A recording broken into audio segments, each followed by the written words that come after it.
Chers amis, on y arrive. Le mois dernier, Joseph Touvenel est venu nous parler de l'unité dans le monde du travail. Il a commencé par nous rappeler son parcours, notamment comme ancien vice-président de la CFTC, ainsi que responsable d'une organisation qui regroupe des dizaines de syndicats à l'échelle européenne. Tandis qu'il avait débuté sa carrière comme manœuvre, puis homme de ménage. Un beau parcours à travers lequel il a pu observer combien ce n'est pas le poste qu'on occupe qui fait ce que nous sommes. C'est ce que nous sommes et, au fond, le regard de l'autre qui compte, qui font la différence. Ce furent ensuite, successivement, une évocation de son expérience dans le monde syndical, un panorama de différentes pensées sur le travail et le rapport que l'homme entretient avec lui, un rappel ensuite de ce que la Bible et la tradition chrétienne en disent, ou encore, vous vous en souvenez, une réflexion sur le juste prix qu'il est bon et juste du coup de payer pour un service au regard du travail auquel il est associé. Finalement, Joseph Touvenel concluait que le syndicalisme, c'est un outil. Et comme tout outil, si on ne s'en sert pas, il ne sert à rien. Si on s'en sert mal, il peut être destructeur. Mais si on s'en sert bien, il participe à l'élévation de la société. Alors ce soir, toujours dans le cadre de notre parcours cette année sur l'unité, l'unité qui se décline dans des dimensions diverses, nous allons pouvoir réfléchir au rapprochement judéo-chrétien. Et ceci grâce à Jean-Pierre Denis, qu'on a le plaisir d'accueillir ici, mais qui connaît bien Toulouse. Il nous le dira peut-être tout à l'heure.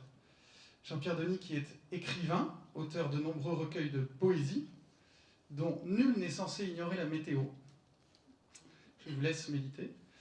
Journaliste, bien sûr, longtemps, très longtemps, on peut dire, je crois, directeur de la rédaction et éditorialiste de La Vie, plus récemment chroniqueur à La Croix et directeur des rédactions de La Croix internationale, de Prions en Église et du Monde de la Bible. Également chroniqueur et débatteur régulier des radios et des télévisions chrétiennes. Alors, sans déflorer peut-être ce qu'il va nous dire tout à l'heure, il est né à Toulouse. Également maître S-Jeux de l'Académie des Jeux Floraux.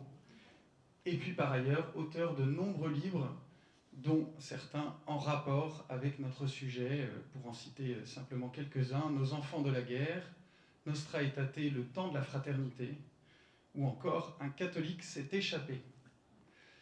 Alors le rapprochement judéo-chrétien, que penser au fond de cette expression? Y voir peut-être une évidence, tant l'histoire des religions en témoigne. Le christianisme est un rameau du judaïsme. La Bible, bien entendu, contient une large part qui relève de la première alliance et nous est commune avec les Juifs. Le Christ, Joseph, Marie étaient eux-mêmes juifs et priaient au rythme des psaumes qui sont la grande prière d'Israël. Mais aussi bien peut-on y voir un chemin de douleur, un chemin de croix, à commencer par le temps du Christ, où le Seigneur lui-même n'a pas été accueilli par le peuple de la première alliance. En s'appuyant sur une lecture essentialisante de ce fait, certains ont pu, en chrétienté, certains, faire peser toute la responsabilité du rejet du Christ sur ce peuple, sans penser peut-être à la responsabilité que chacun de nous a par son propre péché dans le rejet du Christ. Alors comment comprendre le rapprochement judéo-chrétien aujourd'hui? Quelle forme prend-il? Quel sens, y compris prophétique, peut-il revêtir pour nous? Monsieur Denis, un grand merci de nous éclairer sur ce beau sujet. Merci. Je vais le clipser. Voilà, je vous aide. Ça devrait aller. Super, merci. Bonsoir, je crois qu'il faut que je reste à peu près dans l'axe. Bonsoir à tous et à toutes. Je suis très heureux d'être là. Effectivement, d'abord parce que je suis toulousain, donc même si je sais que nul n'est prophète en son pays, ce qui donc est mauvais signe quand on commence une intervention comme ce soir. Mais je suis évidemment toujours très heureux de revenir à Toulouse et de m'exprimer ici. D'autant plus que, puisque vous avez mentionné un certain nombre d'épisodes de ma vie, notamment professionnelle ou d'écrivain, peut-être que vous êtes dit, ça n'a absolument aucun rapport avec le thème de ce soir. Ça n'en fait pas quelqu'un de compétent pour nous parler du sujet. Donc je dois tout de suite évidemment m'intéresser à l'intitulé même de la soirée. Vous avez parlé de rapprochement judéo-chrétien et je crois que la soirée était intitulée Témoignage. Alors je ne vais pas beaucoup témoigner parce que je voudrais aussi quand même parler du fond, mais je vais commencer par me situer, si vous voulez bien. Si je suis ici devant vous ce soir pour parler de ce sujet avec une petite expérience de ce sujet, je dirais que c'est une double expérience. Comme journaliste dans la presse catholique, j'ai suivi, avant d'être directeur de la vie, j'étais pendant 10 ans responsable des informations religieuses de la vie, donc j'ai suivi beaucoup d'étapes du dialogue interreligieux, notamment à l'époque de Jean-Paul II. Jean-Paul II, qui était le pape de la repentance pour les fautes de l'Église, était aussi le grand pape du dialogue entre les religions et singulièrement l'un des grands papes du rapprochement entre les juifs et les chrétiens. Je dis l'un des grands papes puisque c'est vraiment la continuité de l'action des papes depuis Jean-Paul II jusqu'à nos jours. Donc je me suis intéressé de très près à cette question comme journaliste, mais je ne vais pas me cacher plus longtemps.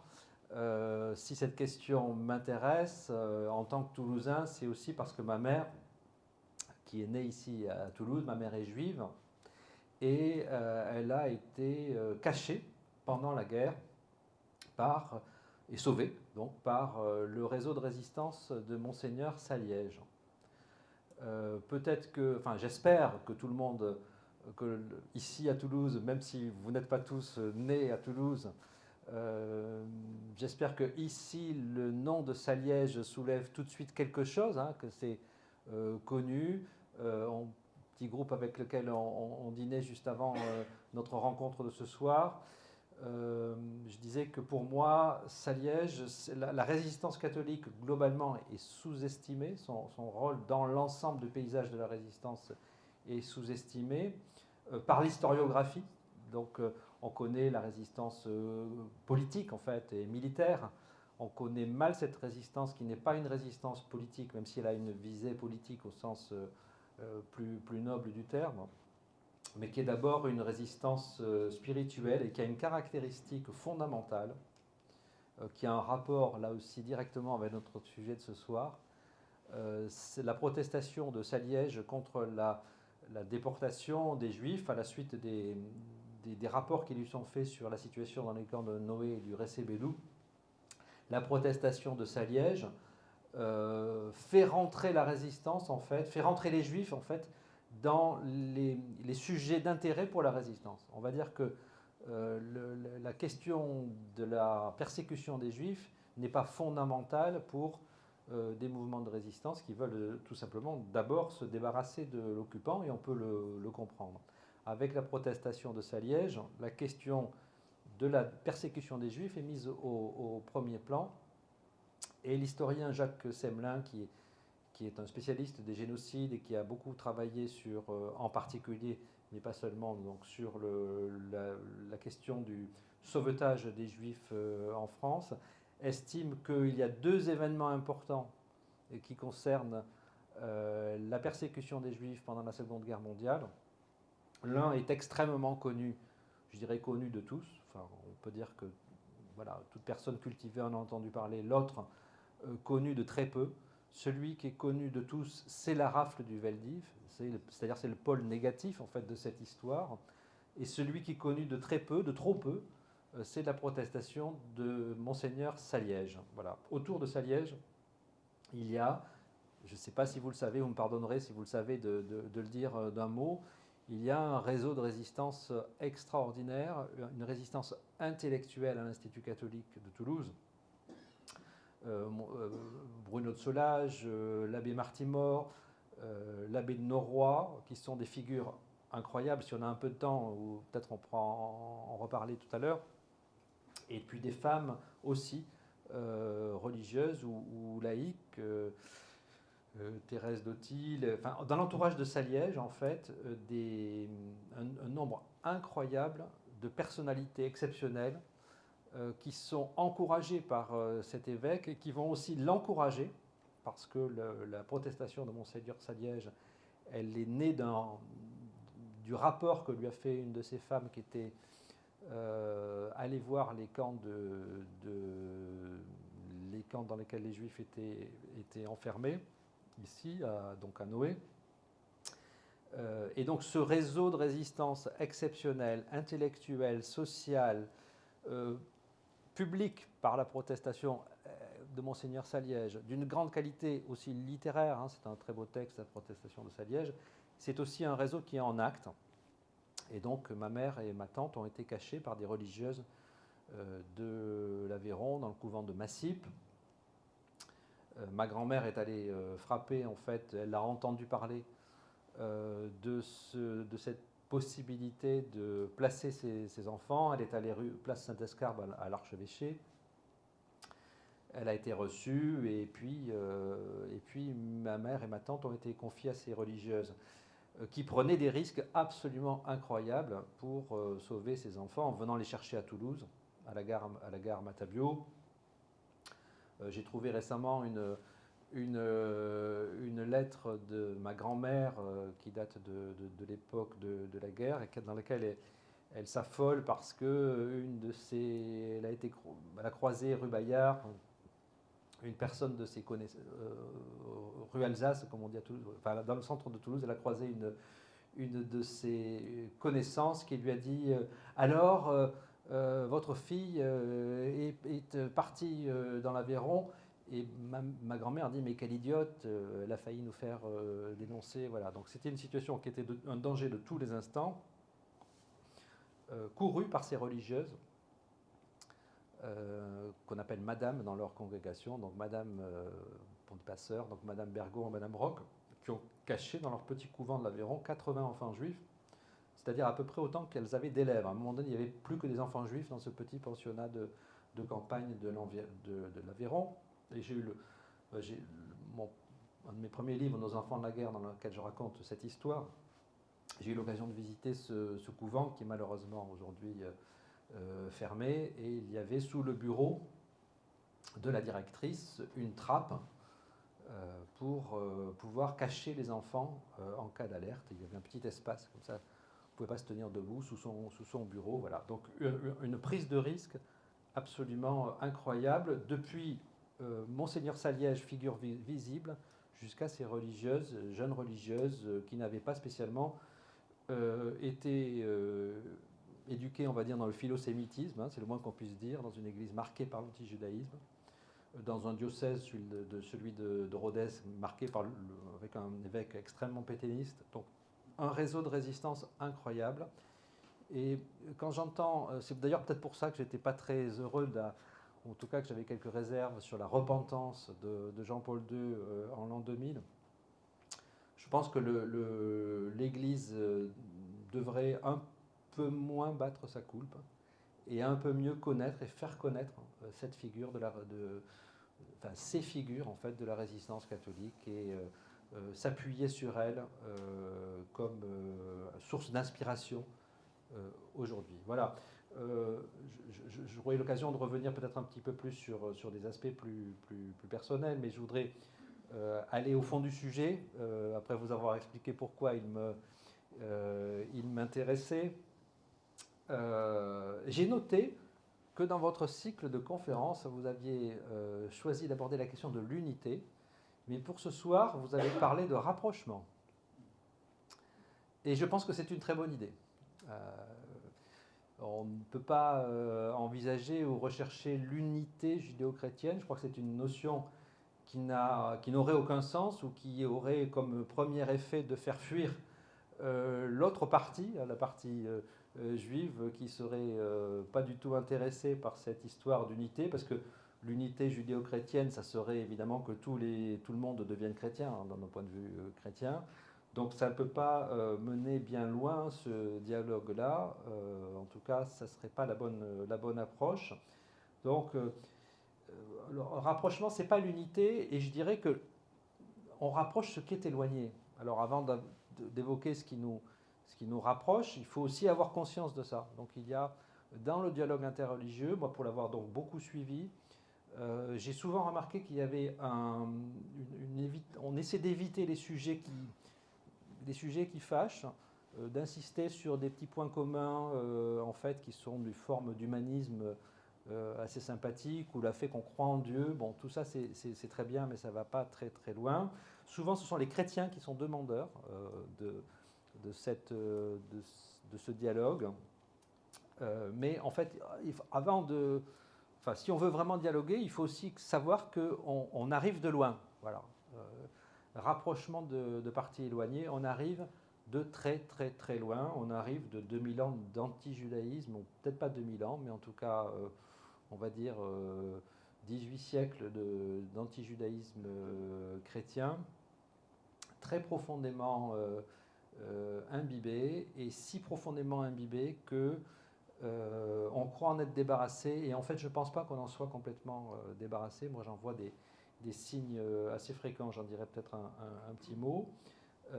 Et donc ce rapprochement, il doit garder la distance, il doit avoir conscience de ce poids de l'histoire, il doit accepter aussi une forme de dissymétrie. Une dissymétrie parce que je disais que les chrétiens sont plus intéressés souvent dans ce dialogue que les non-chrétiens. C'est une généralisation qui mériterait évidemment d'être aussitôt discutée et peut-être démentie. Mais surtout, le judaïsme, je crois, n'est pas une religion. Alors, vous allez dire, si, le judaïsme est une religion. Ce que je veux dire, c'est que le judaïsme n'est pas qu'une religion. Alors, on pourrait dire d'ailleurs que le christianisme n'est pas qu'une religion non plus. C'est un fait culturel, c'est un fait social, c'est un fait géopolitique, bien sûr. Mais dans le judaïsme, c'est autre chose qui se joue. En fait, vous pouvez avoir des gens qui sont juifs et qui sont complètement athées et qui se sentent aussi juifs que des juifs religieux. Donc, première difficulté, de faire emboîter des pièces qui ne sont pas exactement les mêmes, le christianisme comme la religion, et le judaïsme comme aussi une religion, mais c'est d'abord un peuple. Ou alors c'est peut-être un peu... Enfin, vous voyez, c'est quelque chose qui est d'ailleurs toujours très difficile à définir, parce que autant de juifs, autant de définitions, voire encore plus, comme vous le savez. Et puis, je dirais que le christianisme, en théorie, c'est un choix. Nous avons choisi, si nous sommes chrétiens, de devenir chrétiens. En réalité, en général, c'est plutôt un héritage. Pour la plupart des gens, on est chrétien parce qu'on a été baptisé enfant, et encore aujourd'hui, la majorité des gens sont chrétiens par héritage. Donc en théorie un choix, en réalité un héritage. Il me semble que pour le judaïsme, c'est en théorie un héritage. Oui, on a vraiment cette idée du judaïsme. On est juif par sa mère. C'est pourquoi, bien que je sois catholique, je suis aussi juif, puisque ma mère est juive. Tiens, ma mère d'ailleurs est athée, vous voyez, donc une juive athée. C'est pour ça que je disais que ce n'est pas seulement une religion. Ma mère juive athée cachée par des religieuses catholiques m'a envoyé au catéchisme étant enfant sans avoir jamais l'intention de se convertir elle-même. Le judaïsme, c'est aussi ça, ce genre de situation, de sac de nœuds sur lesquels on pourrait s'étendre assez longtemps. Donc le judaïsme est en théorie un héritage. Maintenant, cet héritage, il est assez... parfois, il est réduit à presque rien. Moi, je n'ai hérité de rien. Je n'ai pas hérité de connaissances du judaïsme. Ma mère n'étant pas croyante, mes grands-parents étant morts avant ma naissance, le reste de la famille ayant été assassiné pendant la guerre. Le fil de la transmission s'est rompu. Je disais, en théorie, un héritage, en général, un destin. Et c'est en cela que je me sens juif, personnellement, parce que, justement, ce n'est pas un choix, c'est quelque chose qui vous arrive, voilà, et dont vous prenez conscience et qui vous amène quelque part.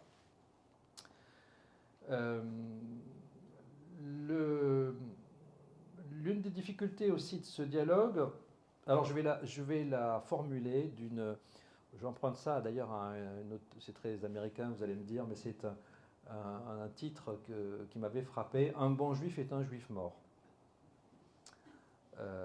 Alors, cette expression qui est assez violente relève de quelque chose qui me semble assez vrai.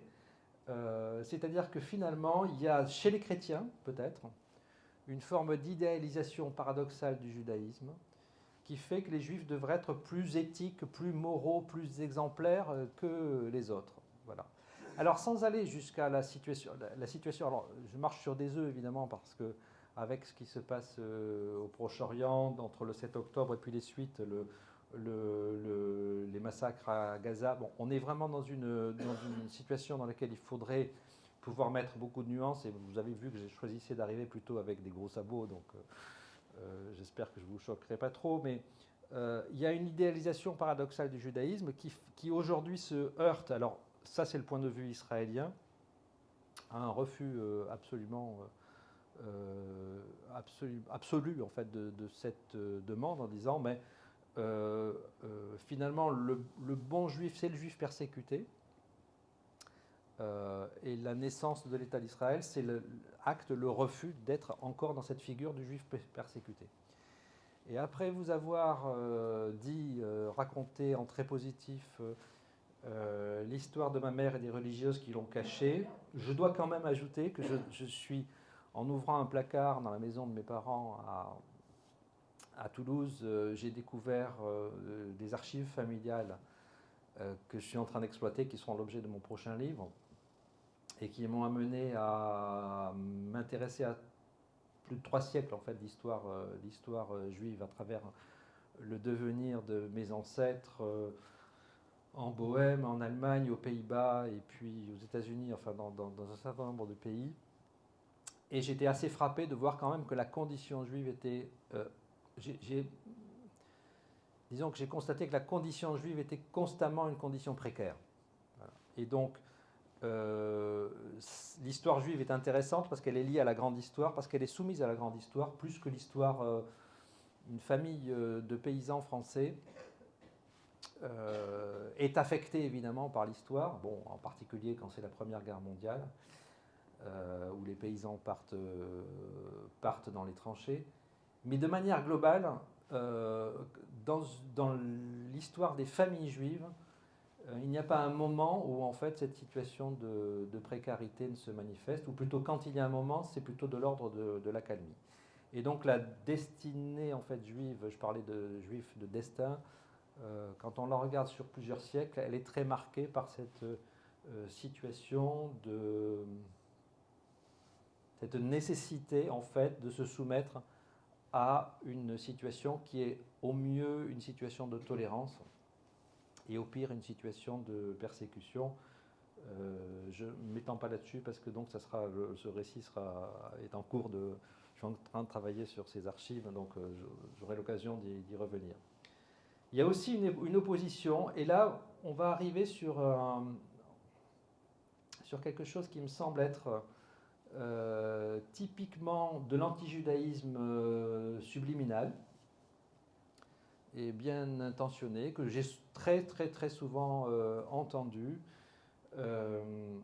qui est l'opposition entre la loi et l'amour, ou entre le ritualisme et l'esprit. C'est un poncif du christianisme, en particulier du christianisme progressif.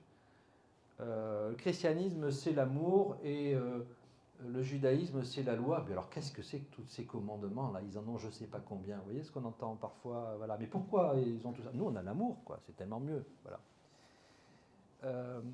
Ça me semble carrément hérétique, d'ailleurs, parce que Jésus a bien dit que pas un iota de la loi ne passera. Il n'est pas venu pour abolir, mais pour accomplir. Donc ça me semble une interprétation complètement fausse en fait du message de Jésus. Si ce message de Jésus qui enseigne en effet l'amour est si important pour nous, c'est parce qu'en fait c'est une lecture, c'est une relecture en fait, comme l'enseignement de Jésus est une relecture de l'enseignement juif, et c'est quand même dans le Lévitique, qui est enfin, vous allez peut-être essayer comme moi de lire le Lévitique, et c'est pas un texte forcément très agréable à lire, mais c'est dans le Lévitique qu'il y a ce commandement divin: tu ne te vengeras point, tu ne garderas point de rancune contre les enfants de ton peuple, tu aimeras ton prochain comme toi-même, je suis l'Éternel. Voilà, donc cette opposition un peu bébête, en fait, moi j'entends très très souvent, et quand j'entends, voilà, le christianisme c'est la religion de l'amour, j'ai tout de suite un peu une oreille qui se lève, et je me demande où ça va nous mener.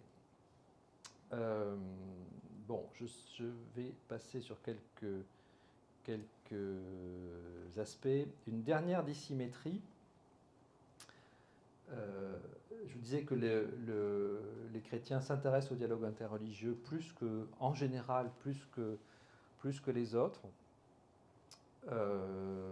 J'ai participé aussi très, très souvent à des rencontres interreligieuses de la communauté de Sant'Egidio à Rome ou dans d'autres pays. En fait, tout était si simple quand on en était à hors de Jésus, point de salut. Donc ça, c'était vraiment clair. Quand il n'y a pas de salut en dehors de Jésus-Christ, il n'y a pas de dialogue possible avec les autres. Il faut leur apporter le salut et qu'ils rentrent dans ce cadre-là. Or, je pense que nous continuons, j'espère que si nous sommes chrétiens, nous continuons à penser hors de Jésus, point de salut, mais nous voyons bien qu'il y a un petit problème. Voilà, c'est ça la nouveauté, et qu'il y a un paradoxe. On est tiraillé finalement entre une nécessité missionnaire et la nécessité de mieux se comprendre soi-même. Et cette nécessité de mieux se comprendre soi-même, elle nous amène à retravailler nos sources. Je voudrais vous citer ici le magnifique passage de Jean-Paul II à la synagogue de Rome, le 13 avril 1986. L'Église du Christ découvre son lien avec le judaïsme en scrutant son propre mystère. Voilà, c'est une phrase, je trouve déjà très, très forte. C'est en scrutant son propre mystère, c'est-à-dire en s'interrogeant sur elle-même, l'Église découvre son lien avec le judaïsme, et elle a donc besoin en fait de comprendre ça pour se comprendre elle-même. La religion juive, sont les mots de Jean-Paul II, ne nous est pas extrinsèque, mais d'une certaine manière, elle est intrinsèque à notre religion. Nous avons donc envers elle des rapports que nous n'avons avec aucune autre religion. En effet, le rapprochement judéo-chrétien est spécifique. D'ailleurs, il ne fait pas partie en fait du dialogue interreligieux. Il est une façon de nous comprendre nous-mêmes. Il a une caractéristique propre. Et puis cette phrase de Jean-Paul II qui est restée aussi célèbre: vous êtes nos frères préférés, et d'une certaine manière, on pourrait dire nos frères aînés. Voilà, alors là, si on avait un esprit un peu taquin, on pourrait s'interroger sur le rôle du frère aîné dans la Bible.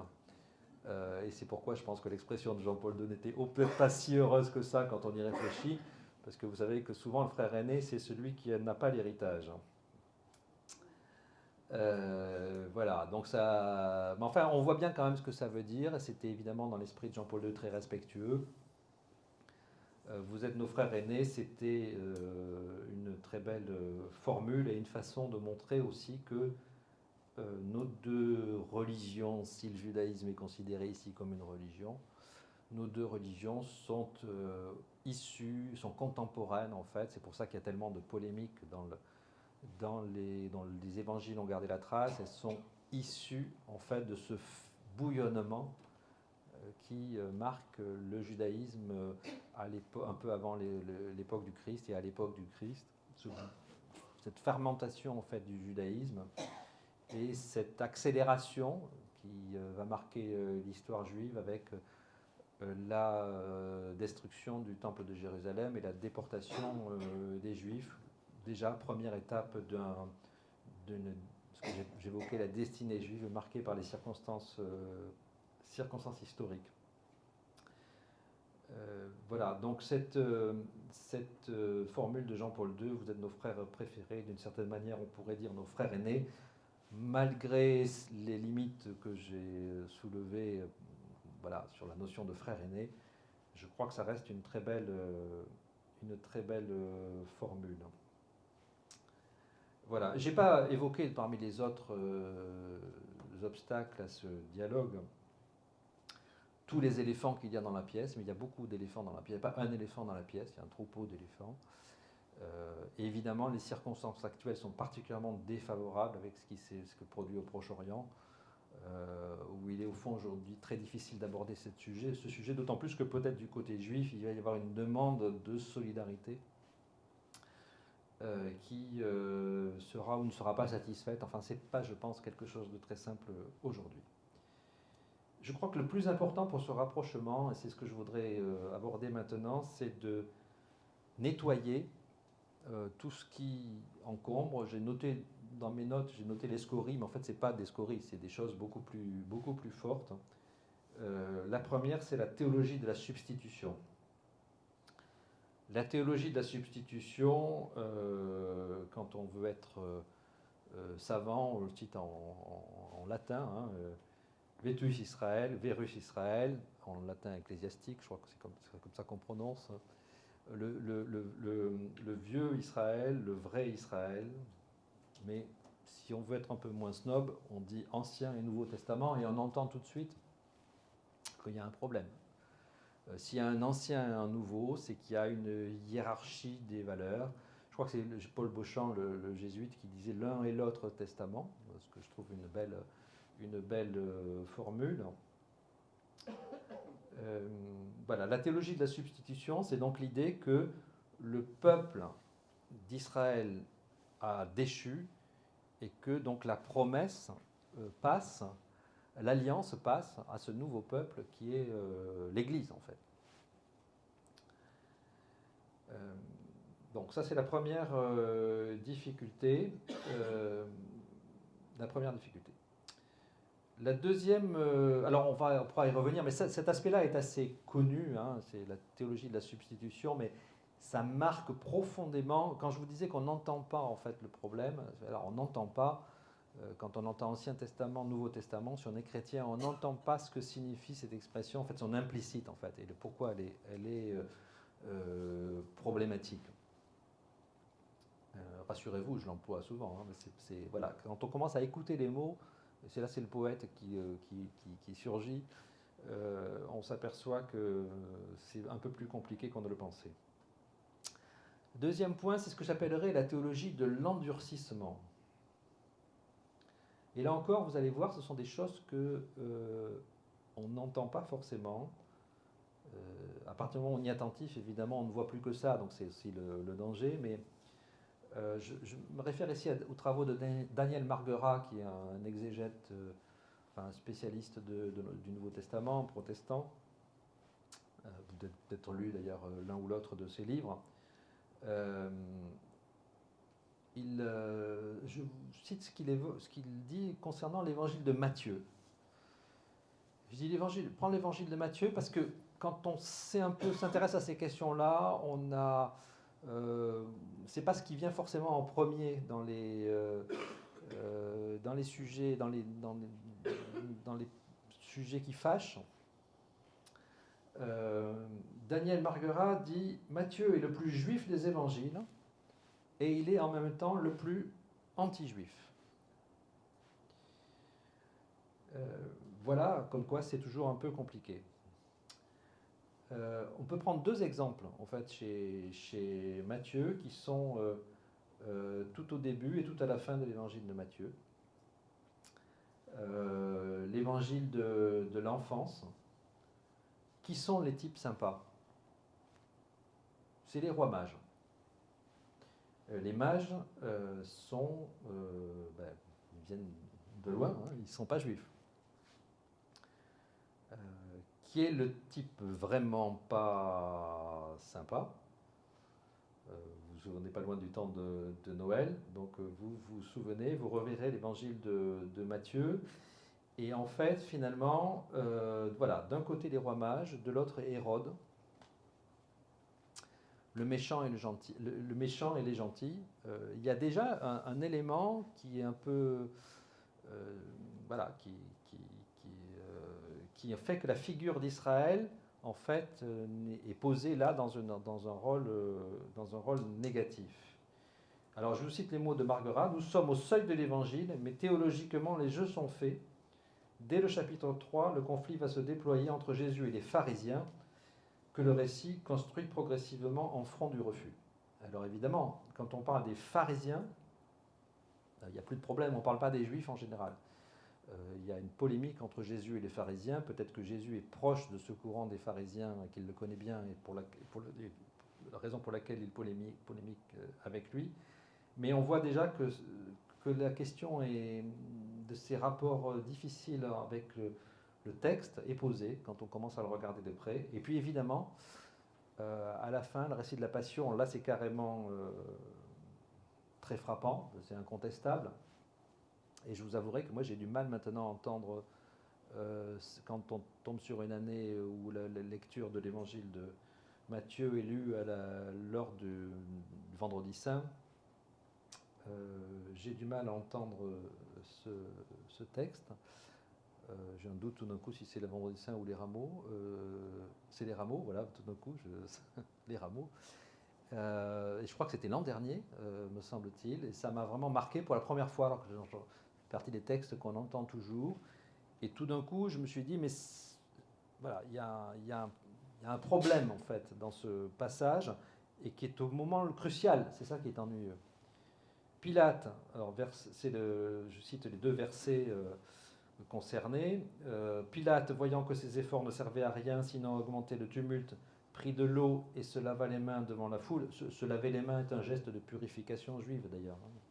Curieux, c'est Pilate qui fait le juif en quelque sorte. En disant « Je suis innocent du sang de cet homme, cela vous regarde ».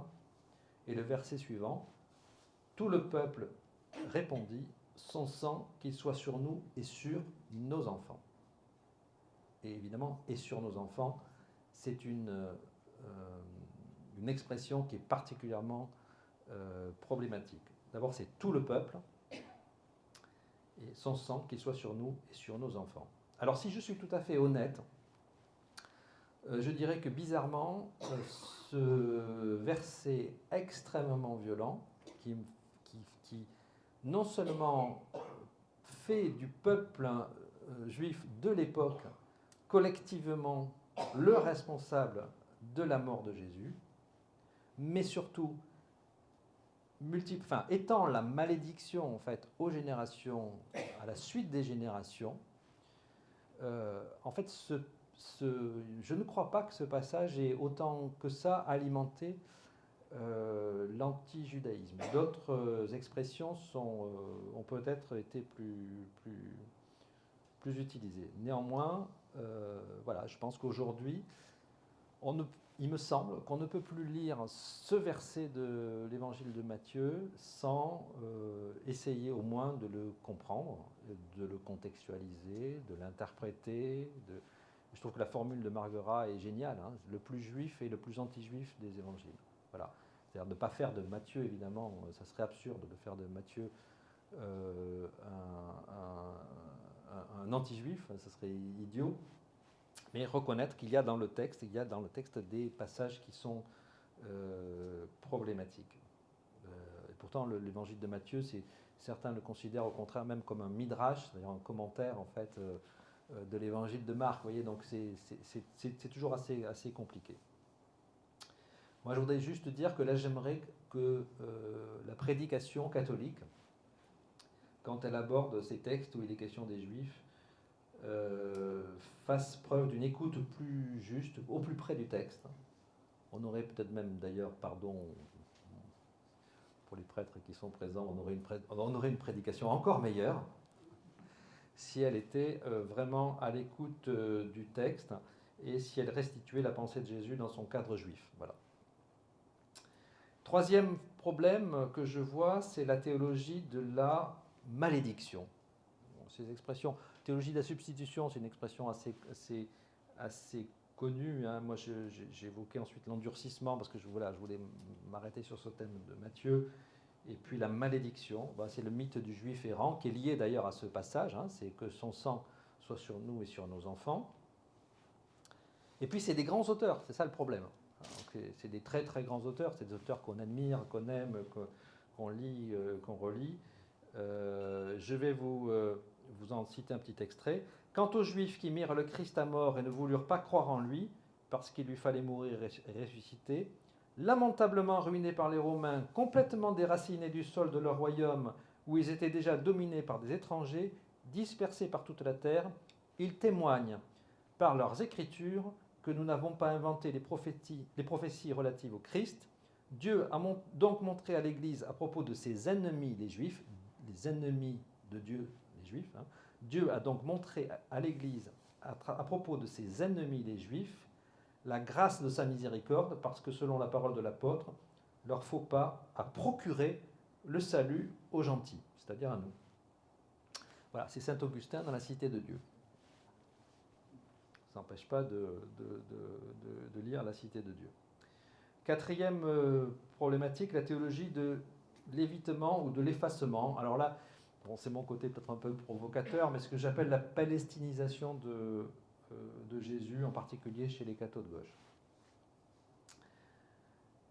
Quelques faits historiques. En 70, Titus détruit le temple de Jérusalem. Il le détruit, c'est un choix politique. Il y a eu d'ailleurs un débat à l'époque, faut-il détruire le temple de Jérusalem dans son entourage? C'est un fait connu, c'est pas du roman. Et il détruit le temple de Jérusalem pour détruire politiquement, religieusement, en fait, voilà, c'est un acte délibéré. Et puis en 135, après la deuxième révolte juive, Hadrien change le nom de la province de Judée et l'appelle Syrie-Palestine. Je relève ce fait pour dire que non, Jésus n'est pas né en Palestine. Alors, vous dites, eh oui. Alors, il n'est pas né non plus en Israël, il faut le dire aussi. Voilà. Donc, il n'est pas né en Palestine, il n'est pas né en Israël. Enfin, ce sont des notions qui ne correspondent pas, en particulier quand on renvoie à nos problèmes contemporains, qui ne correspondent pas à la réalité historique du temps de Jésus. Alors, vous avez dit, oui. Voilà, j'ai noté cette proposition d'une paroisse bretonne, je ne vous donnerai pas le nom de la paroisse, qui propose une formation sur la vie en Palestine au temps de Jésus. Voilà, il n'y a pas de Palestine au temps de Jésus. Voilà. Nous vous proposons de découvrir la vie quotidienne au temps de Jésus. La Palestine était un petit pays situé entre la mer Méditerranée et le fleuve Jourdain. Voilà. La Palestine n'était pas un petit pays situé entre le fleuve Jourdain et la Méditerranée. La Palestine au temps de Jésus n'existe pas. Voilà, c'est et surtout le fait d'avoir rebaptisé cette province Syrie-Palestine est un acte, c'est le deuxième acte après la destruction du temple de Jérusalem pour effacer en fait la présence juive de cette terre. Voilà. Voilà, je pourrais vous citer les cahiers évangiles sur la Palestine au temps de Jésus. Je ne suis pas en train de prendre position, vous comprenez bien, je pense, sur le conflit actuel israélo-palestinien, juste pour dire, voilà, à des détails comme ça, on entend en fait, voilà, une forme gentillette, en fait, souvent d'ailleurs, d'antijudaïsme subliminal. Voilà. Alors, est-ce que c'est, vous allez me dire, oui, mais ça c'est le passé, aujourd'hui on sait tout ça, voilà.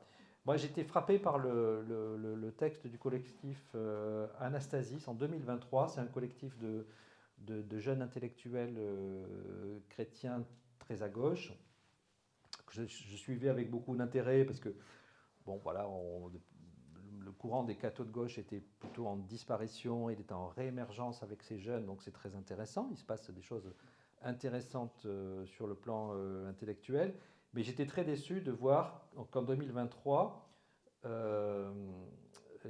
voilà, il disait nous nous apprêtons à célébrer Noël alors que le peuple palestinien meurt sous les bombes, dont acte évidemment. Le Christ est né il y a 2000 ans à Bethléem en Palestine, au milieu de violences et de ténèbres. Voilà, et le Christ n'est pas né à Bethléem en Palestine, etc. Voilà, alors je vous propose tout simplement de parler de Terre Sainte. C'est des recommandations d'ailleurs de la conférence épiscopale. Parler de pays je crois qu'il propose de parler de pays de Jésus. Bon, on peut parler de différentes façons. Moi, je trouve que la notion de terre sainte est assez intéressante parce qu'elle est large, en fait. Elle comprend aussi l'Égypte, la Jordanie. En fait, en réalité, c'est le pays de la Bible, on va dire. Hein, voilà. Donc, je trouve que si on ne veut pas rentrer dans des polémiques actuelles, c'est une bonne façon de procéder. J'avais beaucoup de choses à vous dire sur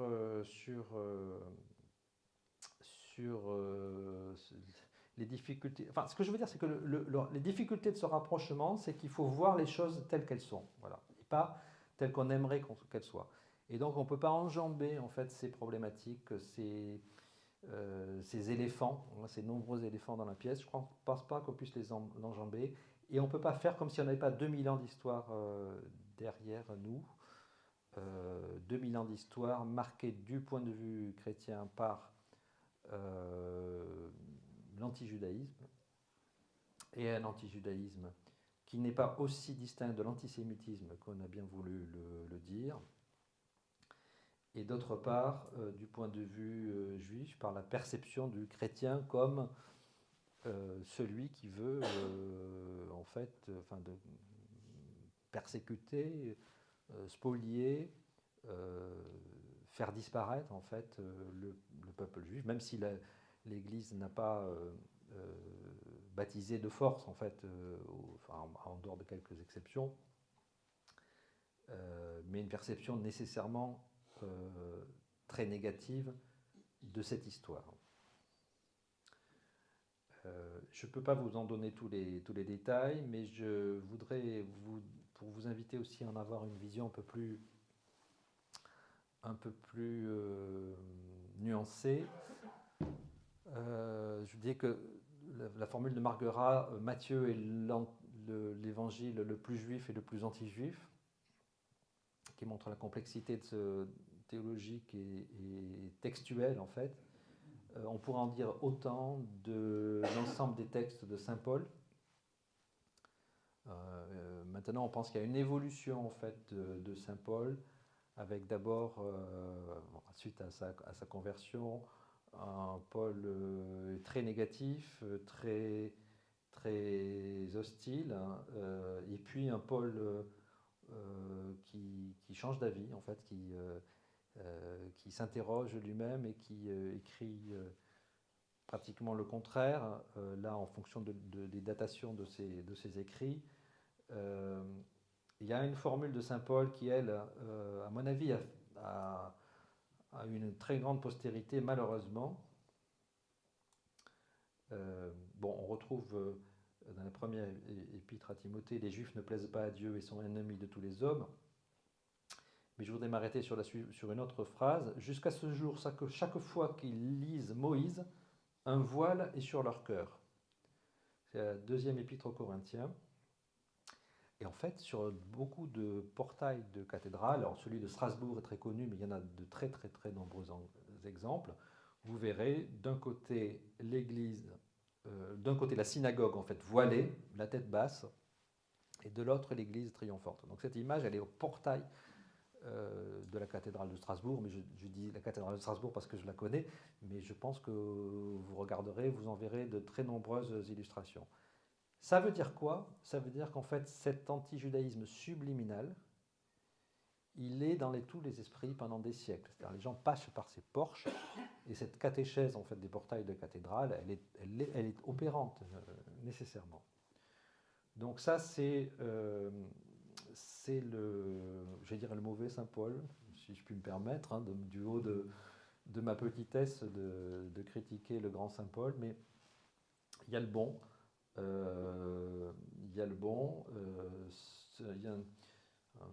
J'ai trouvé sous la plume d'un exégète la définition de l'épître aux Romains comme la rétractation d'un anti-judaïsant, comme si saint Paul se regrettait ce qu'il avait écrit.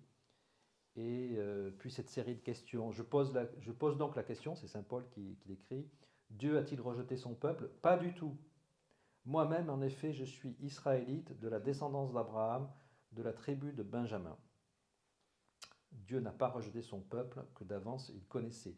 Et puis il y a cette formule magnifique aussi: toi, olivier sauvage, c'est-à-dire le païen, Tu as été greffé parmi les branches, et tu as part désormais à la sève que donne la racine de l'olivier. Alors ne sois pas plein d'orgueil envers les branches. Malgré tout ton orgueil, ce n'est pas toi qui portes la racine, c'est la racine qui te porte. C'est une phrase magnifique. Hein. Ce n'est pas toi qui portes la racine, c'est la racine qui te porte. Voilà. Et d'ailleurs, le rapport de Paul au judaïsme, et sur beaucoup de sujets d'ailleurs, est en cours de réexamen positif. Je pense qu'il y a vraiment beaucoup de travaux très, très intéressants sur l'évolution de Saint Paul, et notamment voilà, grâce à cette étude, grâce à la chronologie en fait, des textes, on voit bien l'évolution de sa pensée. Puis moi, quand il y a dans l'Épître aux Romains cette confession assez personnelle, je trouve ça assez beau. Enfin, ça me touche, donc je vous la lis. J'ai au cœur une grande tristesse et une douleur incessante. Oui, je souhaiterais être anathème, être moi-même séparé du Christ pour mes frères, ceux de ma race selon la chair, ceux qui sont les Israélites, à qui appartiennent l'adoption, la gloire, les alliances, la loi, le culte, les promesses et les pères. Eux enfin, de qui, selon la chair, est issu le Christ qui est au-dessus de tout, Dieu béni éternellement. Amen. Voilà, on est vraiment, cette phrase, ce passage est vraiment magnifique. On n'a pas le temps de s'y arrêter, mais c'est un très très beau passage. Donc, dès les textes, en fait, citer l'évangile de Matthieu, qui n'était pas celui qui peut-être venait le plus spontanément à l'esprit, les textes de Saint Paul, bon, dès les textes du Nouveau Testament, comme on dit donc, il y a des points qui font problème. Et je pense que ce n'est pas un problème que des points fassent problème. Ce qui est un problème, c'est de ne pas les voir, voilà, de faire comme si ça n'existait pas. Que des textes fassent problème, c'est l'invitation à approfondir les textes, en fait. Et donc, finalement, c'est une chance pour nous-mêmes de lire avec beaucoup plus d'attention, d'intérêt, les textes de l'Évangile que parfois nous survolons ou que nous croyons connaître. C'est en étant tout d'un coup frappé par ce passage de la Passion selon saint Matthieu que finalement je me suis amené à la relire et à la regarder de plus près, alors que voilà, je croyais la connaître par cœur, et tout d'un coup je suis frappé par ce passage. Mais très immédiatement, avec donc la naissance de l'antijudaïsme, il y a la naissance d'une forme d'antisémitisme qui est présent chez les Romains. Lors de la destruction du temple de Jérusalem par Titus, on parle de 97 000, c'est un chiffre assez sérieux, enfin c'est un historien spécialiste du sujet qui l'a écrit. On parle de 97 000 juifs qui ont été déportés, réduits en esclavage. On en a d'ailleurs la trace parce qu'on a trouvé des traces de, je crois, des tombes de juifs affranchis en fait par leurs propriétaires à Rome. Et là, c'est aussi un autre grand auteur que je vais vous citer, qui est Tacite. Tacite explique pourquoi justement Titus a détruit le temple de Jérusalem. D'autres insistaient vivement pour la destruction du temple afin d'abolir plus complètement la religion des Juifs et des chrétiens. Parce que pour les Romains, la distinction n'est pas si évidente.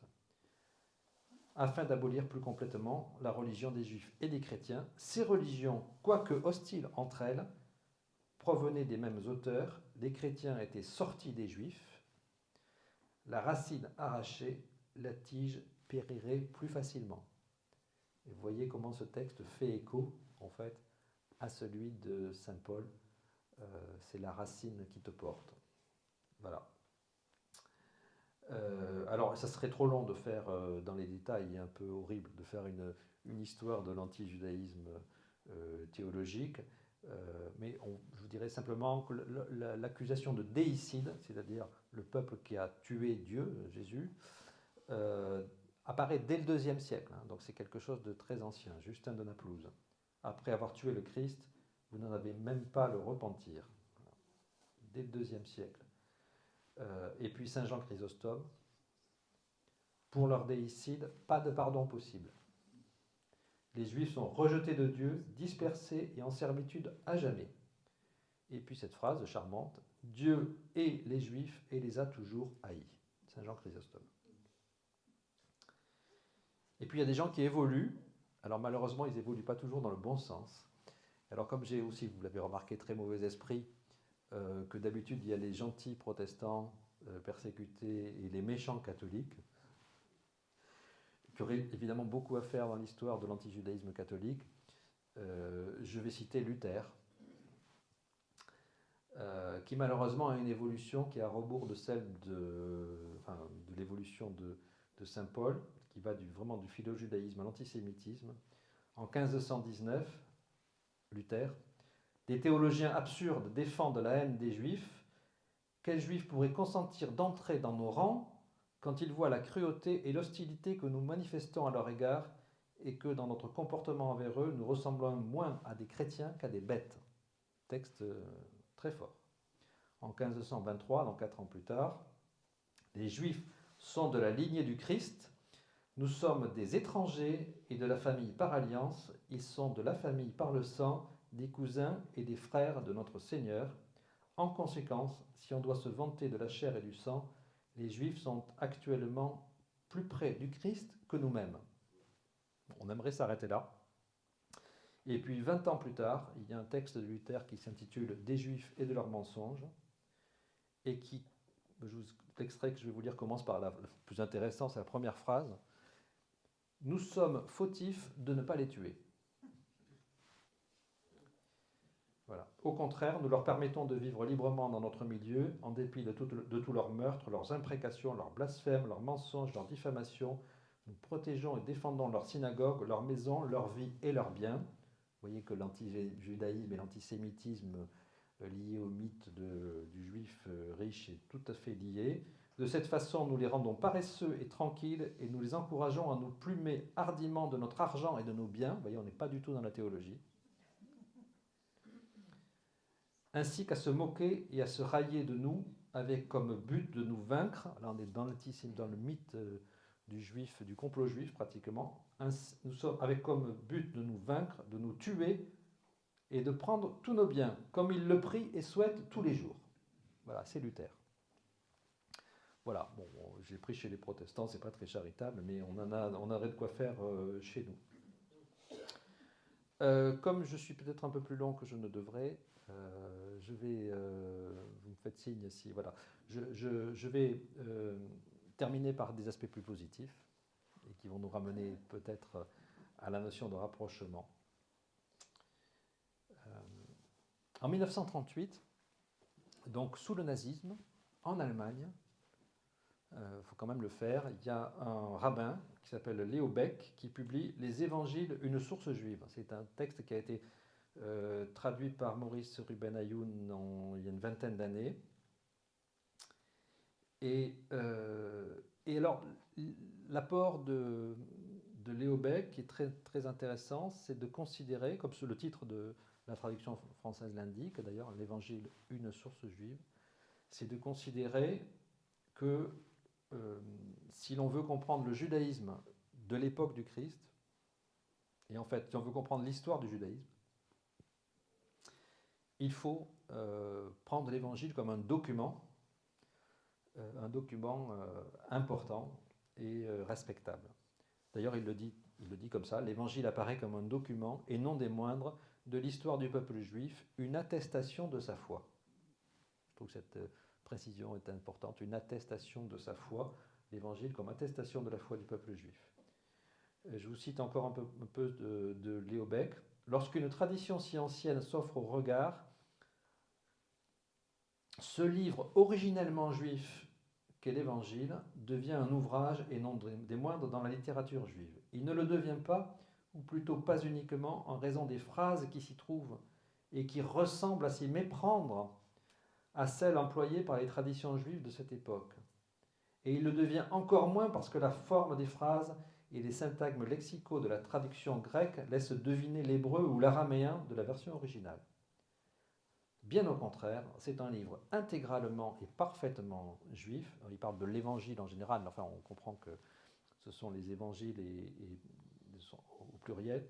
c'est un livre intégralement et parfaitement juif parce que l'air pur qu'il exhale provient de l'écriture sacrée, parce que l'esprit juif et lui seul y prédomine, et lui seul quand même il exagère un peu, parce qu'il y a quand même un peu d'influence grecque dans tout ça. J'ai perdu ma ligne. L'esprit juif et lui seul y prédomine, et parce que la foi juive, l'espérance juive, les souffrances juives, la détresse juive, la science juive et l'attente juive, l'attente du Messie évidemment, en constituent les harmoniques exclusives. En somme, un livre juif parmi d'autres livres juifs, le judaïsme n'a pas le droit de passer devant lui sans s'arrêter, de l'ignorer, ni de chercher à y renoncer.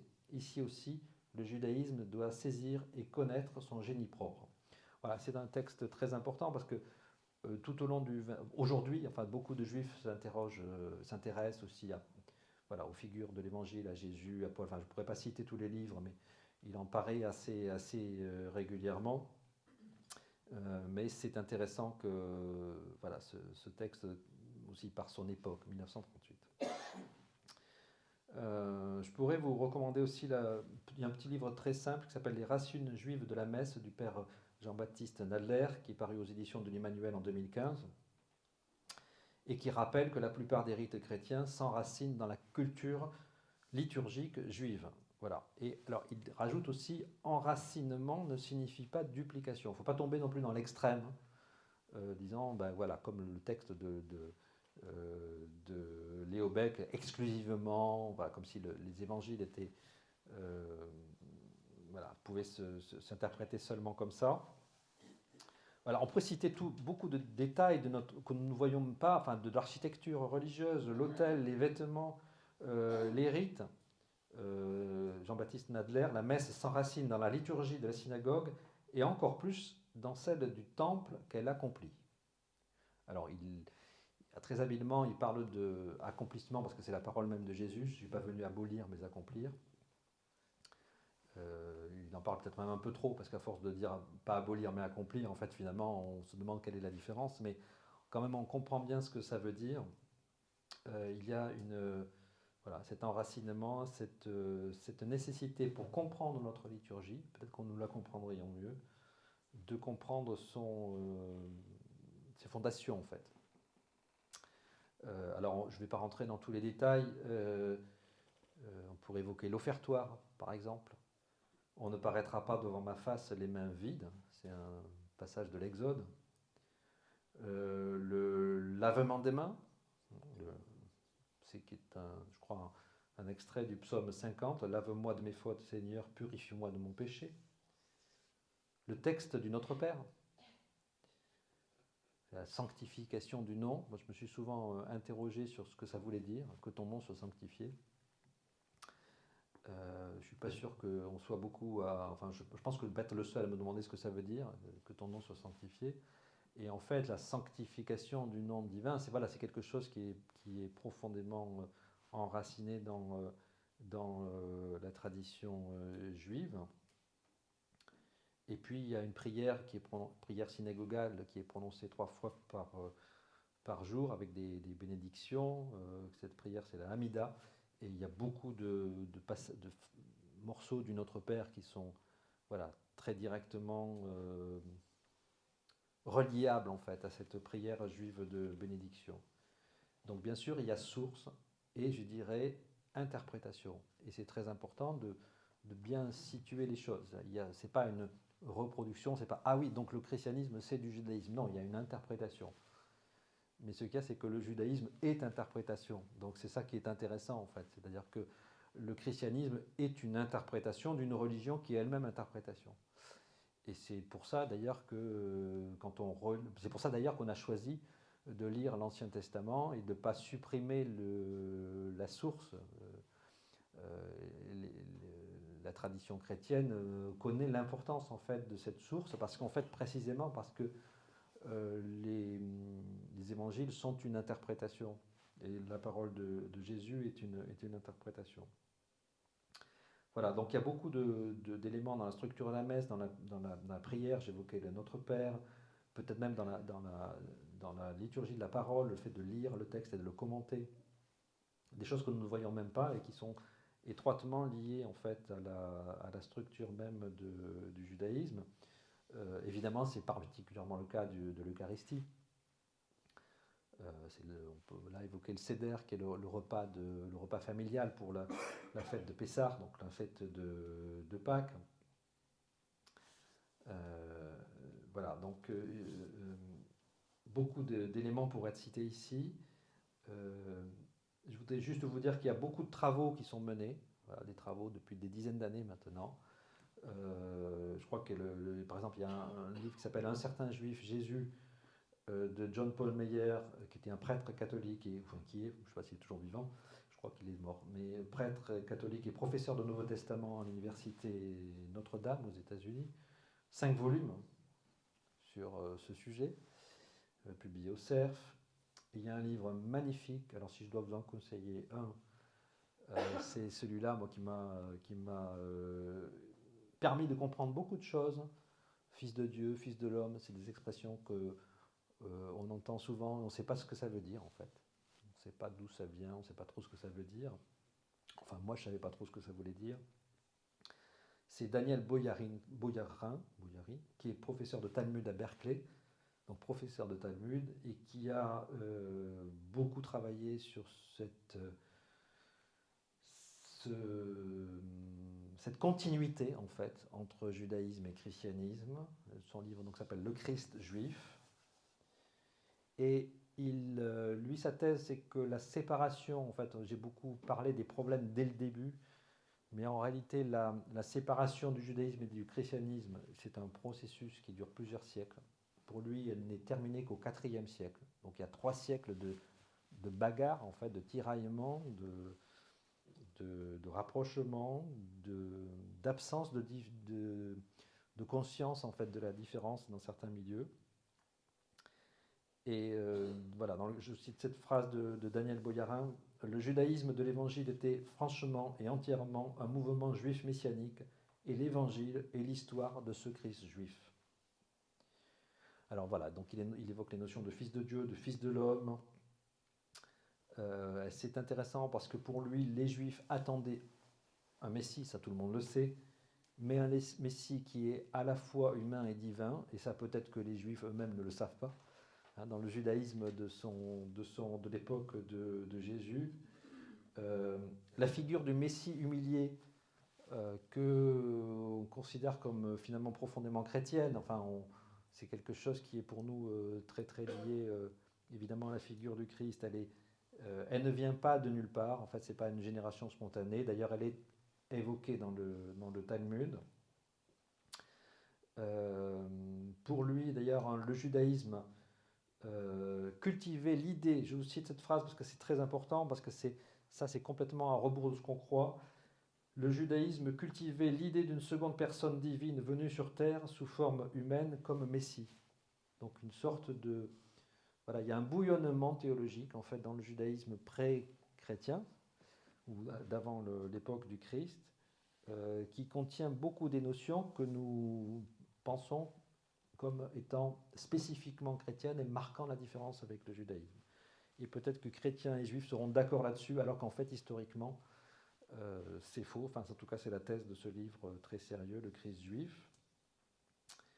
Et sa conclusion, enfin, par rapport à cette question sur le Messie, ce qui marque la différence, ce n'est pas la figure du Messie, à la fois humain et divin, donc Jésus, vrai homme et vrai Dieu. Ce qui marque la différence, c'est la conviction que l'on a ou que l'on n'a pas, qui s'appelle la foi, et que ce Messie à la fois humain ou divin, c'est Jésus. Donc ça a une petite différence en effet, mais la différence elle est là. Voilà. Voilà, je terminerai en vous recommandant vraiment ce livre, Le Christ juif. Puis il y a Déconstruire l'antijudaïsme chrétien, qui a été publié par la Conférence des évêques de France en 2023, qui est assez bien fait. Et puis, pour terminer par là où j'ai commencé, je vous recommande le livre de Jacques Semelin, Une énigme française, pourquoi les 3/4 des Juifs en France n'ont pas été déportés. Donc sur voilà, la réhabilitation de cette histoire de cette histoire française, en fait, dans laquelle les chrétiens ont joué un rôle fondamental. Une énigme française, paru chez Albin Michel en 2022. Voilà. Je crois que j'étais un peu long, excusez-moi.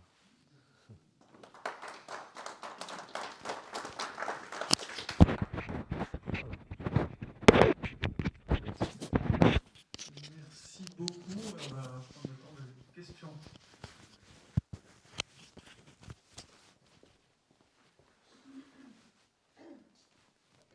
Vous avez beaucoup décrit l'attitude des chrétiens par rapport aux juifs, mais que pensez-vous qu'attendent les juifs de nous? Tous les contacts que j'ai eus avec eux m'ont fait cru faire comprendre qu'ils n'attendent rien.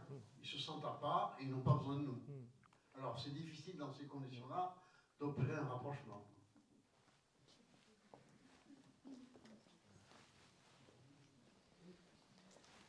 Alors, moi, quand j'étais étudiant, j'avais un prof qui s'appelait Alfred Grosser, qui était un juif allemand, survivant bon, de cette époque-là, et qui disait, ça m'avait beaucoup marqué, il disait, ne dites pas les Allemands, dites des Allemands. Et donc, nous les chrétiens, vous, oui, comme chrétiens, vous avez envie de faire cette démarche. Nous les chrétiens, le christianisme, c'est beaucoup de gens avec beaucoup d'opinions, et puis des catholiques antisémites. Moi j'en ai rencontré, je vais même vous dire, j'ai même rencontré l'antisémitisme d'abord, dont je n'avais pas conscience. Je l'ai rencontré d'abord voilà, chez certains catholiques. Voilà. C'est pas le sujet peut-être ce soir de rentrer là-dedans. Et donc de même, il ne faut pas dire les juifs. Bon, voilà, les juifs, il y a autant de judaïsme que de juifs, et des juifs sans judaïsme, et des juifs anti-juifs, et puis des juifs pro-israéliens, et puis des juifs anti-israéliens, et puis des juifs qui détestent le judaïsme, et puis des juifs qui... Vous voyez, donc il y a toutes les figures. Néanmoins, je pense que ce que vous dites est assez vrai, c'est-à-dire que, c'est ce que je disais tout à l'heure, c'est que dans le dialogue interreligieux, souvent, il me semble que le chrétien est plus demandeur que l'autre. Et je me souviens justement d'une visite de Jean-Paul II à Jérusalem, donc je crois que c'était en 2000 d'ailleurs. Et il y a eu une petite session de dialogue interreligieux. Je me souviens vraiment, ça m'avait beaucoup frappé à l'époque. Jean-Paul II dit nous nous repentons de tout ce qu'on a fait de pas bien. Et le rabbin je ne sais plus qui était le responsable juif, qui était dit nous vous remercions parce qu'il était temps quand même que vous reconnaissiez vos nombreuses fautes. Et puis le musulman dit nous les musulmans, on est vraiment, aujourd'hui on en a ras-le-bol des chrétiens qui la formule je ne me souviens pas des mots, voilà, mais enfin qui nous cassent les pieds, et lui-même ne faisant évidemment aucune autocritique. Et j'ai d'ailleurs toujours gardé dans mon bureau une photo, on voit Jean-Paul II qui est comme ça entouré de ses interlocuteurs, le juif et le musulman. Et ça m'a semblé assez significatif pour que je garde cette photo. Voilà. Donc, à la fois, il ne faut pas généraliser, et à la fois, il y a une part de vérité dans ce que vous dites. Souvent, le dialogue interreligieux intéresse beaucoup plus les chrétiens, mais peut-être qu'il intéresse aussi une génération de chrétiens, qu'il intéresse moins les jeunes chrétiens. Vous voyez, voilà. Voilà. Un détail quand même qui n'en est pas un, ça devait être donc en 2022, lors de la commémoration de l'appel de Monseigneur Saliège, le rabbin Corsia, qui est le grand rabbin de France, a fait lire ce texte dans toutes les synagogues. Et j'ai trouvé qu'en proportion de l'intérêt que l'on marquait pour ce texte dans le monde catholique, c'était quand même très très important et très fort. Alors c'est quelqu'un qui lui-même est de longue date engagé dans le dialogue interreligieux, donc c'est pas un hasard. Mais voilà, ce texte catholique a été lu dans toutes les synagogues. Alors c'est pas un texte religieux, on va dire, peut-être le texte de Monseigneur Saliège, mais voilà. Donc il faudrait regarder dans les détails. Mais voilà.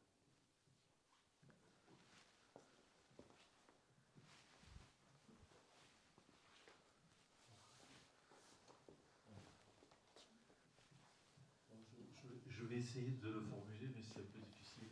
Mais c'est pour expliquer. Ce que j'arrive pas à comprendre, c'est que Dieu ait voulu un peuple élu. Et qu'en 2025, on continue encore à vouloir être un peuple élu. Voilà. Je voudrais comprendre quel est le positionnement d'une personne qui est juive pour se considérer, comme par exemple nous on a eu à ces régimes, il y avait des nobles, il y avait des gens qui avaient des, comment ça s'appelle, qui avaient des privilèges qui étaient différents du peuple. Mais ce que je trouve, voilà. Et puis aussi, dans les Galates, il parle de, il y a beaucoup d'esclaves. C'est que et Jésus enlève les esclaves. Tout ça, en fait, voilà. Donc, mais Qu'est-ce que vous voulez dire par là sur l'esclavage? et l'esclavage, c'est-à-dire qu'il nous rend libres. Jésus nous rend libres de cette domination,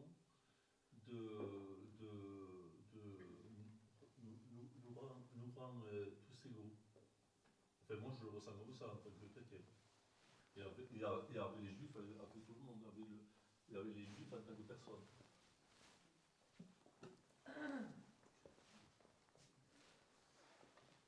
Alors, ça mériterait un temps qu'on n'a pas pour discuter la notion d'élection,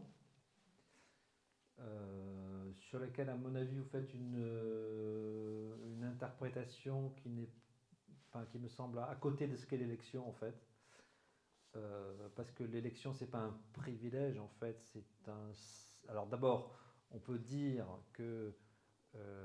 alors on va commencer par le côté juif. Je vais essayer de le formuler de manière peut-être un peu rapide, mais du point de vue juif, c'est une responsabilité. C'est pas un titre de noblesse. Et du point de vue chrétien,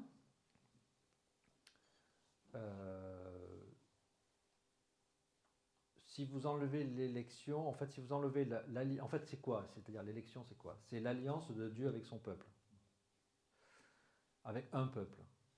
Alors, il aurait peut-être pu en choisir un autre. Hein. Peut-être qu'à certains moments, il a regretté d'avoir choisi celui-là. Il faudrait demander à Dieu ce qui est. Mais il a choisi un peuple. Et justement, c'est la formule de Saint Paul, hein, donc les dons de Dieu sont sans repentance. Donc cette alliance n'est pas abolie. Mais si nous, comme chrétiens, là je vais parler en tant que chrétien, on a gardé ce lien avec cette histoire, c'est parce qu'on considère que sans cette histoire, sans un Dieu qui parle dans l'histoire, il n'y a plus de christianisme. C'est l'incarnation, en fait. L'incarnation, c'est ça. C'est Jésus s'incarne. Parce que ce que vous dites sur l'élection, on pourrait le dire sur Jésus. Pourquoi Dieu, à un moment, pourquoi Dieu, chez cet homme-là, pourquoi Dieu a choisi de s'incarner à travers cette femme-là, Marie, juive. Bon, voilà. Donc en fait, quand vous commencez à tirer sur ce fil-là, vous avez tout qui suit, en réalité. Voilà. Donc voilà, je pense qu'il ne faut pas du tout le voir comme un privilège, mais comme l'idée que, là je parle vraiment d'un point de vue chrétien, que notre religion, elle est incarnée en fait. C'est-à-dire, elle est dans la chair, c'est pas une abstraction, et c'est pas un hasard si le marcionisme, c'est-à-dire l'idée d'enlever tout ce que nous appelons l'Ancien Testament et de ne garder que les évangiles, a été considéré très tôt comme une hérésie, en fait, c'est-à-dire que sans cette source, on ne peut pas comprendre. Et là, il y avait une deuxième remarque. Oui, mais ça c'est le message universel en fait du christianisme, qui est en effet la beauté du christianisme. C'est cette idée de il n'y a plus ni juif, c'est peut-être à ça que vous faisiez allusion, ni juif, ni grec, ni esclave, ni homme libre. Voilà, ni homme ni femme. C'est un des très beaux points du christianisme, je crois, cet universalisme. Mais il ne sort pas non plus de nulle part. Voilà, il s'inscrit aussi. Et d'ailleurs, il y a aussi il s'inscrit aussi dans cette histoire-là. Voilà. Bon, ça serait peut-être trop long de le développer, mais en tout cas, je trouve que c'est un très bel aspect du christianisme.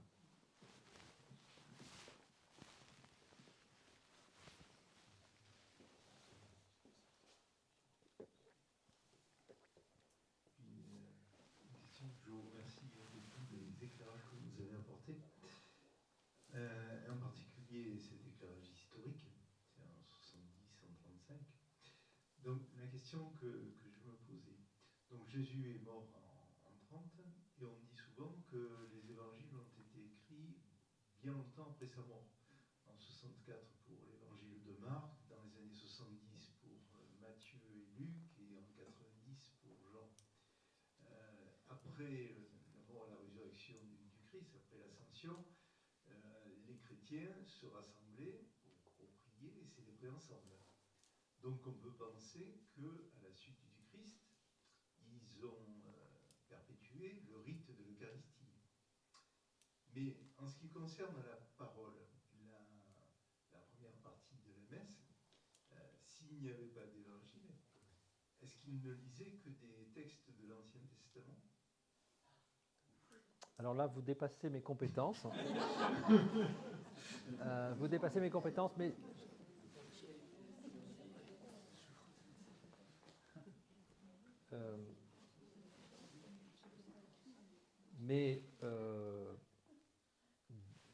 enfin, comment dire, je vais l'aborder un peu autrement. Avait-il conscience d'être chrétien ? Et tout le travail de Daniel Boyarin dont je vous parlais tout à l'heure, c'est de montrer que pendant les 3 premiers siècles, c'est beaucoup plus confus que ça. Bien sûr, il y a des affrontements, d'ailleurs les Actes des Apôtres en gardent la trace entre ceux qui se réclament de Jacques, etc. Donc il y a toute cette histoire-là. Mais si ça remue, en fait, si ça bouillonne, à l'époque vraiment première en fait de la naissance du christianisme, je ne vois pas ce qu'ils pouvaient lire d'autre que les textes de la Torah. En fait, je ne vois pas en réalité. Après, il y a aussi une tradition orale des faits, des paroles du Christ, à partir desquels les évangiles sont constitués. Et on ne sait pas trop en réalité. Vous êtes très précis dans la datation, même si... Non, mais vous avez raison, mais même si ces datations, elles sont aussi toujours discutées, et c'est jusqu'à preuve du contraire, en fait, toujours pareil comme dans toutes les recherches scientifiques. Mais voilà, donc j'ai tendance à penser, je ne vois pas ce qu'ils pouvaient lire, je ne vois pas en quoi ils pouvaient se réunir pour lire un évangile qui n'était pas écrit. Voilà, ça me semble... Voilà, je ne sais pas si, tiens, qu'est-ce que vous pouvez dire que je ne sais pas répondre précisément.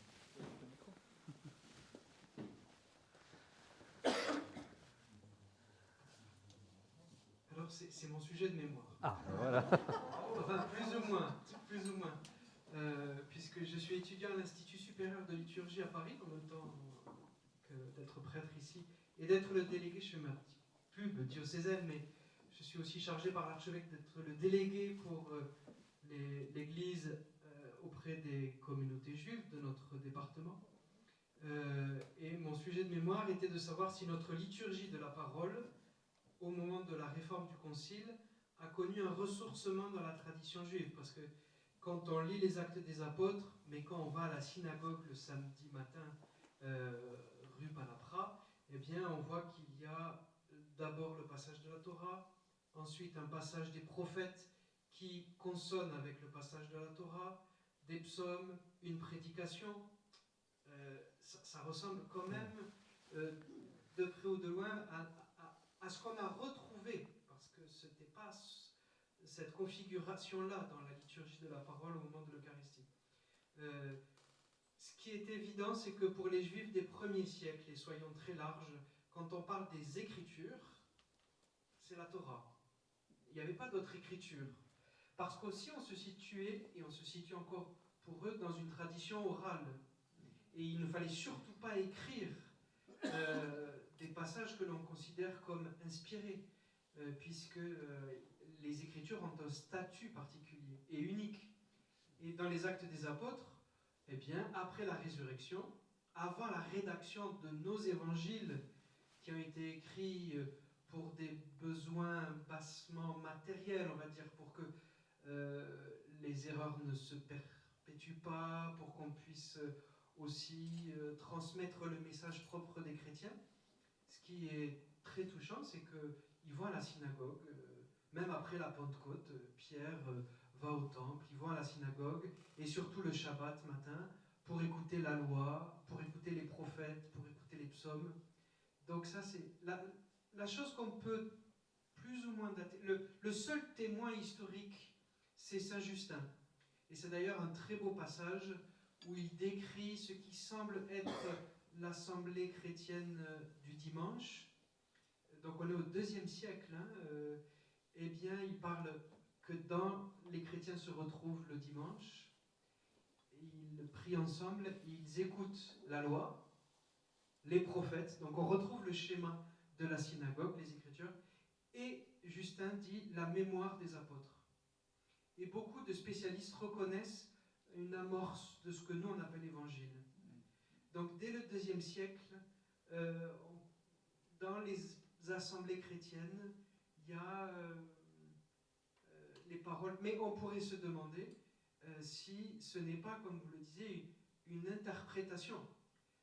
Beaucoup d'exégètes reconnaissent que l'évangile tel qu'il est écrit, c'est en fait le Targum, c'est-à-dire la traduction qu'on faisait pendant l'office du Shabbat. Donc ça reste quand même très lié à la tradition juive. Le genre littéraire de l'évangile, il est très juif en ce sens-là, comme vous le disiez. Mais très tôt, on peut repérer que... Et après, très tôt aussi, mais vous l'avez bien évoqué, l'Ancien Testament, dès le 7e siècle, on ne l'écoute plus dans la tradition, dans beaucoup, parce que là aussi, on dit la tradition chrétienne, elle est très plurielle, la tradition chrétienne. Mais dès le 7e siècle, l'Ancien Testament disparaît. Et on le retrouve que après le Concile.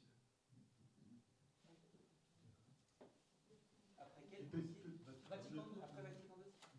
Petit point amusant, il me semble, mais Anne, tu sais peut-être que le papa d'un dominicain qui est intervenu tous les ans ici, frère Emmanuel Perrier, son papa qui s'appelle, c'est Pierre peut-être son prénom, voilà, a fait un travail énorme sur la transmission orale des évangiles, des livres là-dessus.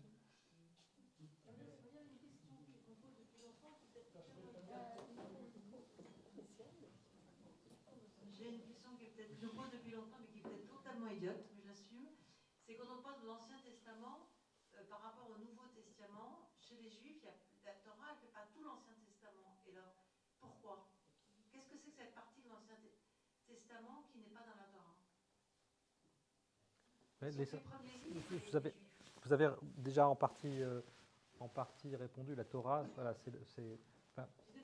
oui, non, mais c'est par la réponse. Enfin, il me semble que vous venez précédemment de répondre sur le Pentateuque. En fait, c'est l'essentiel de voilà. D'ailleurs, on dit parfois la loi et les prophètes. Donc c'est une façon de caractériser. Et voilà. Donc. Et tous les livres qui sont après les prophètes, il y a des livres après les prophètes, non? Oui. Tous ces livres-là, on les a rajoutés, mais... D'abord, le canon, on n'a pas toujours le même canon. Tous les chrétiens n'ont pas exactement le même canon. Je vais essayer de ne pas dire de bêtises sur les livres qui sont... c'est pas une question idiote, mais c'est une question qui peut amener une réponse idiote. Donc, donc je sais pas... Les prophètes, si.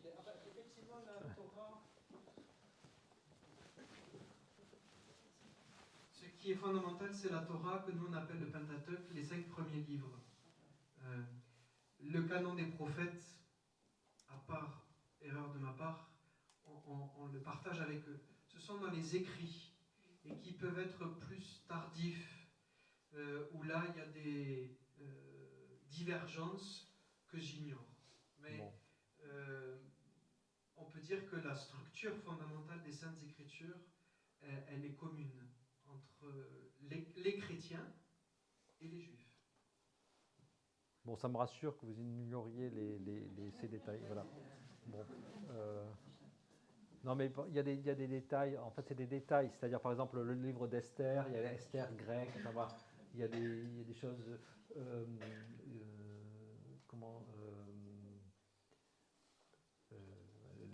Les textes ne me reviennent plus à l'esprit. Là, voilà. Mais ce sont, on va dire, des détails. Voilà.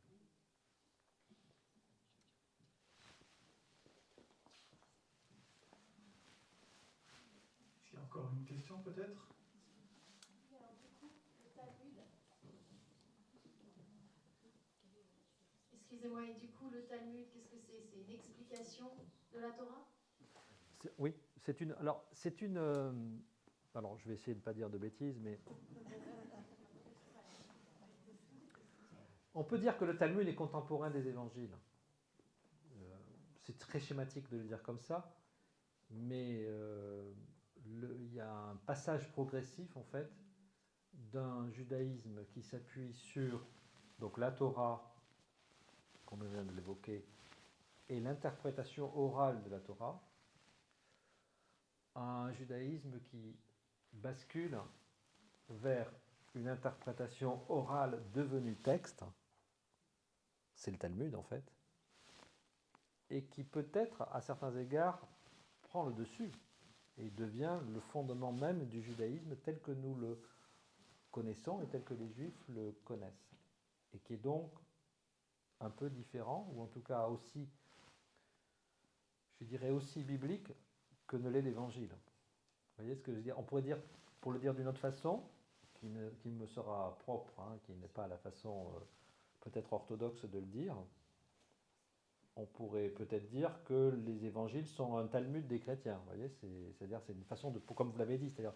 de poser par écrit des propos, des connaissances dont on a peur qu'elles se perdent ou qu'elles soient mal posées pour qu'elles puissent être transmises. Et donc c'est lié aussi à la fin d'un judaïsme centré sur le culte du temple de Jérusalem et dispersé en fait. Donc le Talmud de Babylone notamment. Donc l'exil en fait commence déjà, enfin le premier exil, donc c'est la destruction du temple de. Enfin, ce qui s'est passé sous les Romains, ce n'est qu'une étape. En fait, il y a déjà une dispersion importante du peuple juif. Alexandrie, c'est pour ça qu'on traduit d'ailleurs la Bible en grec. Enfin, il y a tout un paysage. Donc, il y a une mise par écrit qui correspond à un changement du judaïsme. En ce sens, on pourrait dire que le judaïsme de Jésus, s'il y avait des juifs dans la salle, ils ne seraient peut-être pas contents de m'entendre dire ça, mais le judaïsme de Jésus, souvent je me dis, il est plus proche en fait dans ses pratiques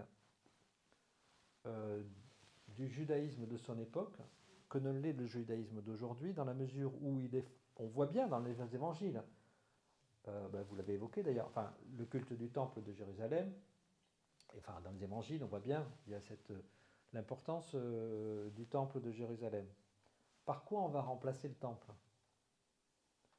En fait, on va le remplacer par le Talmud, qui est en quelque sorte Enfin, c'est ma façon de le dire. Mais ce que je veux dire, c'est qu'on a, dans un judaïsme qui est en exil et en diaspora, le centre va se déplacer sur le texte et sur son interprétation. Voilà. Je dis comme ça, mais c'est une façon de le dire. C'est pas vraiment, je dirais, voilà.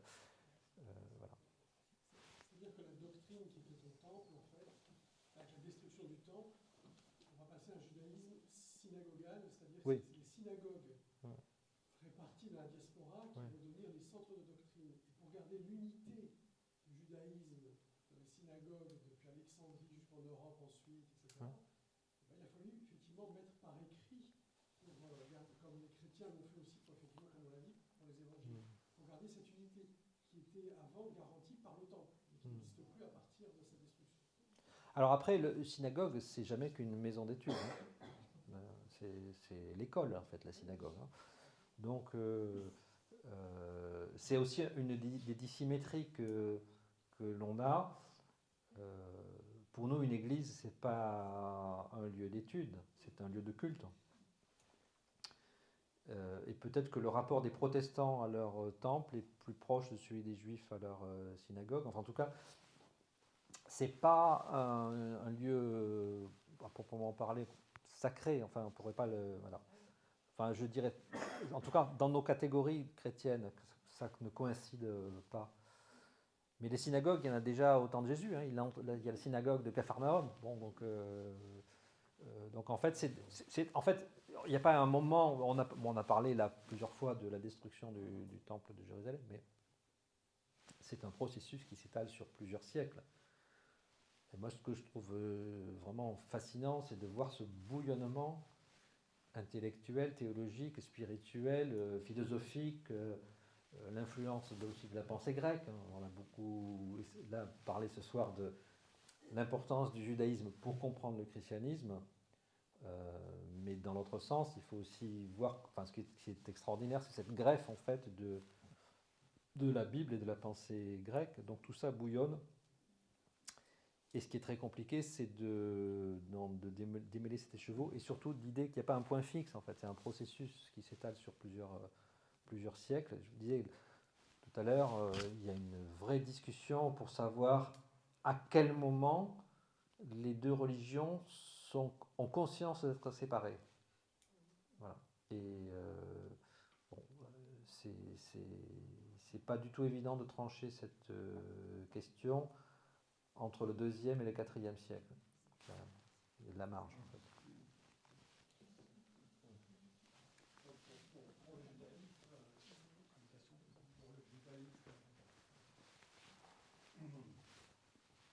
Pour le judaïsme, Jésus n'est pas le Verbe incarné aujourd'hui.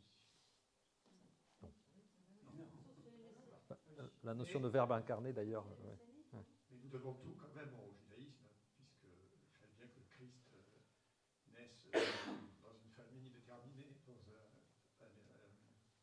dans un peuple élu. C'est toute l'ambiguïté, finalement, des relations qu'on peut avoir avec le judaïsme.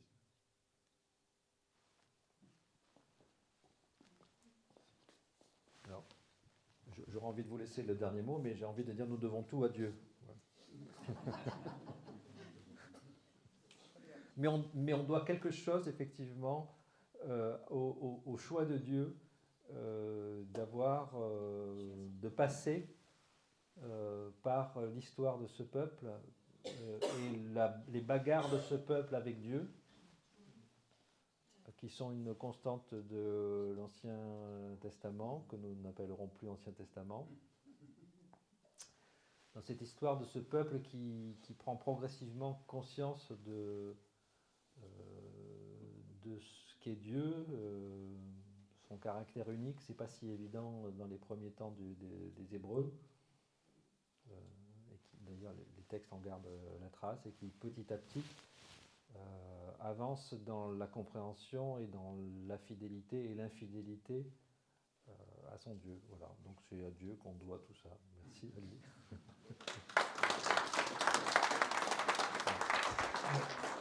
Une belle parole de conclusion. Mille merci encore de nous avoir éclairés ce soir. Et on va tous être perdus, puisque Jean-Pierre Denis nous a proposé de finir par une prière typiquement juive, me disiez-vous, le Notre Père. Voilà, on va tous être perdus. Au nom du Père,